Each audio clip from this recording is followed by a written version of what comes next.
Est-ce que tu as des influences ou bien particulières ou bien tu es plutôt toute la musique du monde Bon, je vais te dire ce qu'il y a dans ma playlist actuellement. Tu vas trouver du Aya Star, tu vas trouver Adele, tu vois comment ça part d'un genre à un autre. Tu vas trouver du Nino, comme je l'ai dit tout à l'heure. Tu vas trouver Kehlani, je ne sais pas si tu connais, mais c'est pas quelqu'un qui est très connu, ici en Afrique. Donc, vraiment tous azimuts en termes d'influence. T'es quelqu'un aux horizons grandes ouvertes, tant que c'est intéressant, vraiment, tant que ça te plaît. Vraiment. Et en cinéma, j'aime et j'ai toujours aimé le charisme, la prestance d'Angelina Jolie. Toi qui navigues entre cinéma et musique, je sais que bon, c'est vraiment toi ça, c'est difficile de t'en défaire, mais si on te demandait de choisir, tu choisirais? Et est-ce qu'autour de toi, on te dit, voilà, il faut que tu te mettes dans une case et non dans l'autre? Bon, déjà, s'il faut que je choisisse, je crois que je ne pourrais pas faire de choix parce que j'aime autant une passion que l'autre. Donc, non, je suis vraiment... je ne peux pas faire de choix, voilà. Je ne peux pas choisir entre les deux, voilà, c'est dit.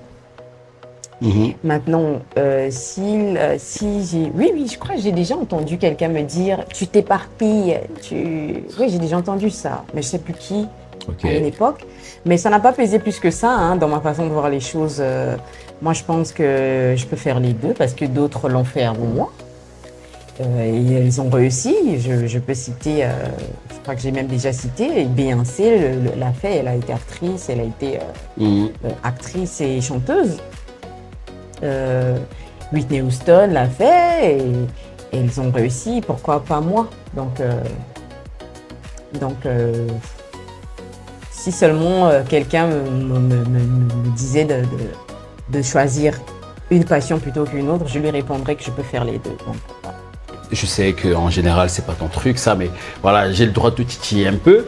Est-ce que, aujourd'hui, hein, parce que, point de vue musique, chanson, moi j'ai mon avis là-dessus que je vais pas dire, mais est-ce que tu crois pas que tu es un cran au-dessus de la mêlée au Congo?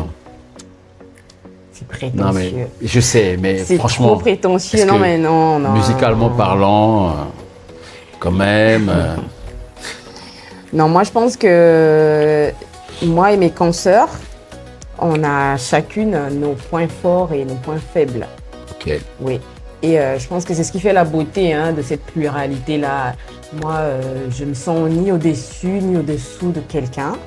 Donc, j'apprécie chacune d'elles. D'ailleurs, j'apprécie chacune d'elles et j'aime beaucoup les efforts que chacun fournit à sa façon pour faire vivre la musique, l'art chez nous. Donc, non, je me sens pas... C'est trop prétentieux, mais non. Non, mais voilà, c'est un peu ça mon avis sur le sujet. Ton retour au cinéma avec Mada marque quand même quelque chose de fort, de puissant. Est-ce que cette Mazeta-là a compris quelque chose que celle d'avant ne percevait pas? Bon, je dirais que... Oui, bon, on apprend tous les jours. Hein. On apprend tous les jours et chaque expérience a son lot d'informations, son lot de challenges, son lot de... C'est une continuité. Donc, je pense que ce que je peux dire avec cette expérience-là, c'est que, c'est comme j'ai dit, ça a son lot de challenges, ça a son lot de... Il y a forcément des choses que tu as mieux appréhendées qu'avant, je veux dire. Oui, bon, déjà le fait que c'était très éprouvant. J'ai jamais travaillé à cette fréquence-là. On a tourné 20 et quelques épisodes en un mois et demi. C'était intense. Donc, je peux dire en termes de comment on peut dire ça, de rythme de travail, c'était très éprouvant. C'était très éprouvant psychologiquement, intellectuellement, physiquement. Et c'était, je vais ajouter à ça le fait que mon bébé t'était encore. Donc c'était un challenge supplémentaire à ce que j'avais déjà, le fait d'assimiler un texte. Je te dis, je tournais que je n'avais même pas fini de lire le scénario. Tu te rends compte? Donc, Ouais. c'était très serré. Force de caractère, hein, Je quand te même. dis. Et il y avait aussi le fait de retranscrire ces textes-là En qui lingala, étaient en en kikongo, français ouais. à la base, de Mhm. retranscrire ça en lingala et de jouer. C'est vrai que bon, le lingala c'est notre langue nationale, c'est censé être fluide, mais ça Mais l'était pas. pas C'était toujours, ouais, ouais. c'était pas le cas, c'était pas facile. On s'est rendu compte, moi et beaucoup d'autres de mes collègues acteurs, que finalement, est-ce qu'on sait parler lingala? Ouais. Parce que on se disait, mais ça, on va dire quoi en lingala? Du coup, c'était vraiment un challenge sur tous les plans. Donc, on a appris beaucoup, que ce soit même techniquement. Hein, mais voilà, donc, ce que je peux dire, si c'est pour répondre à ta question, que la Imelda de 2025 a beaucoup appris au fil du temps. Et c'est mon expérience de 2018 de 2017-16 à maintenant qui a donné ce que vous avez vu sur les écrans. Voilà. Magnifique. Donc du coup, cette année 2026, c'est quoi? Annonce un nouveau chapitre? Un nouveau quelque chose, une nouvelle histoire? Ben forcément. Donc c'est une nouvelle année, il y a forcément de nouvelles résolutions, de nouvelles perspectives, de nouveaux projets. Mhm. Donc Des nouveaux projets, donc quoi exactement? Musique et cinéma, musique, les deux? musique, je peux le dire haut et fort, oui forcément, mais cinéma, souvent on n'a pas le droit de dire certaines choses tant que Les choses sont pas ficelées. Voilà, je sais donc pas. je dirais, je préfère me réserver sur ce plan-là, mais musique, ouais, clairement, vu que le tour de la question dépend que de moi et de mon producteur, je peux dire oui, il y a forcément de nouvelles choses qui vont être là, et vous verrez, et on espère que le public va apprécier. Voilà. En une phrase, si tu voulais définir, si tu voulais nous annoncer les couleurs de cette année-là, 2026, tu vois, en une phrase, ce serait quoi? Ce serait quoi? Plein potentiel, succès, ce serait quoi en une phrase? Ce serait... c'est difficile hein, de condenser toute une pensée, une philosophie en un mot, en une phrase. Ouais. Cette année, je peux dire que ce sera une année où je vais faire de grands choix. Ok. Voilà. Une année de grands choix. Une année de grands choix, je peux dire.